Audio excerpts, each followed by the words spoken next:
प्रिय विद्यार्थियों, आपका एग्ज़ाम अब शुरू हो चुके हैं और लगातार आप अपना अध्ययन करते जा रहे हैं। उसी कड़ी में आज मैं आपको एक बिना समय लिए एक टॉपिक करवा रहा हूँ, शब्द शक्ति।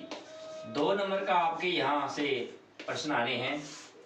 पहली बात, संक्षिप्त रूप में बिना समय लिए मैं आप तक बात पहुँचा रहा हूँ, इतना पढ़ के चले जाना और जहाँ तक संभव है आपको वहाँ पर उसके प्रश्न मिल जाएंगे। अगर वीडियो अच्छी लगे तो लाइक ज़रूर करना, शेयर करना, नहीं लगे तो कुछ मत करना। पहली बात, परिभाषा।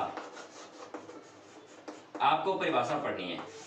क्या है? शब्द में निहित वह शक्ति, शब्द में निहित वह शक्ति जो शब्द के भिन्न भिन्न अर्थों का बोध करवाती है। शब्द के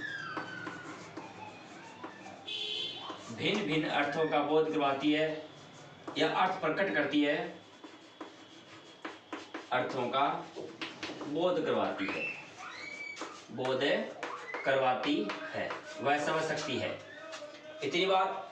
अब शब्द शक्ति कितने प्रकार की है? देखो, शब्द शक्ति हमारे पास 3 प्रकार की होती है। शब्द के अंदर निहित शक्ति, ऐसा शब्द जो अपना अर्थ प्रकट करता है उसे शब्द शक्ति कहते हैं। तो शब्द शक्ति हमारे पास 3 प्रकार की है और उनसे 3 प्रकार के शब्द बनते हैं और 3 प्रकार के ही अर्थ बनते हैं।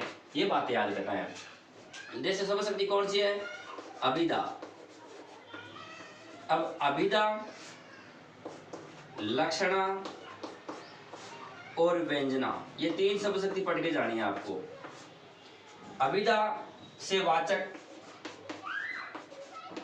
लक्षणा से लक्षक शब्द निकलेगा और व्यंजना से व्यंजक शब्द निकलेगा। अब इनके जो अर्थ आएंगे वो देखो। वाचक से वाच्यार्थ है, वाच्यार्थ,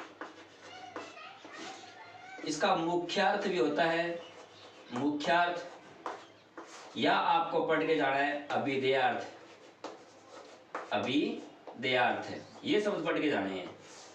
इसके बाद है लक्षणा से आपको पढ़ जाना है लक्ष्यार्थ, लक्ष्यार्थ, और व्यंजना से व्यंजक और व्यंजक से व्यंग्यार्थ। अब आपसे यहां से क्या पूछेगा कि वह शब्द शक्ति जिससे वाच्यार्थ या मुख्यार्थ का बोध होता है वह शब्द कहलाता है वाचक, वह शब्द शक्ति कहलाती है अभिधा। वह शब्द शक्ति जहां से लक्ष्यार्थ का बोध होता है वह शब्द शक्ति होती है लक्षणा, और जहां से व्यंग्यार्थ का बोध होता है वह शब्द शक्ति है व्यंजना। ये आपको याद करने पड़ेगी, यहां से एक प्रश्न उठ सकता है। तो इतना याद करने के बाद अब कौन कौन से प्रश्न पढ़ने हैं वो मैं अभी करवा रहा हूं, तो एक बार इतना आप नोट करिए और आगे के बारे। इसके बाद जो महत्वपूर्ण प्रश्न है वो देखिए। पहला है वाचक शब्द से निकलने वाला अर्थ वाच्यार्थ या मुख्यार्थ, और कई बार अभिधेयार्थ भी लिखा हुआ आ सकता है। ध्यान से पढ़ लेना। रूढ़ि परंपरा के अनुसार उत्पन्न मुख्य अर्थ को छोड़कर जब कोई अन्य अर्थ लिया जाए वहां रूढ़ि लक्षणा होती है, रूढ़ि होती है परंपरा के अनुसार चली हुई आ रही बात को। अब उदाहरण देखो, अगर उदाहरण देखकर पूछे, कैसे पूछेगा? लाला लाजपत राय पंजाब के शेर है।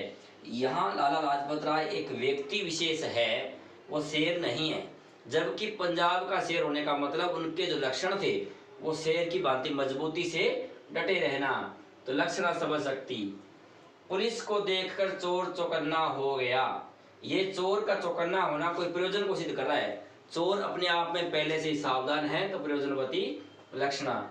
संध्या हो गई, यहाँ संध्या होने का मतलब है हर व्यक्ति जब अपने अपने तरीके से सोचे, जो सोचने वाला संध्या के समय किसको क्या काम करना है, अगर वह अपना अपना अर्थ निकाले तो वहां होती है व्यंजना शब्द शक्ति। सूरज सिर पर चढ़ गया, व्यंजना शब्द शक्ति क्यों है? सूरज सिर पर चढ़ने का मतलब किसान खेतों में जाने की बात करेगा, सुबह घर की महिलाएं घर का काम करने के बारे में सोचेगी, और जो व्यक्ति अपने अपने काम में लगे हुए हैं, कहीं घूमने गए, वो घर वापस आने की सोचेंगे कि सूरज सिर पे आ गया, सूरज है जो सिर पे चढ़ गया, तो चलिए घर की तरफ चलते हैं। तो यानी जो व्यक्ति अनेक अर्थों में अपने अपने हिसाब से लेता है वह व्यंजना शब्द शक्ति होती है। आप इन उदाहरणों को एक बार जरूर पढ़ें और अगर आपको ये बातें अच्छी लगी हो तो वीडियो को लाइक ज़रूर करें, आगे शेयर करना आपकी मर्जी है। धन्यवाद।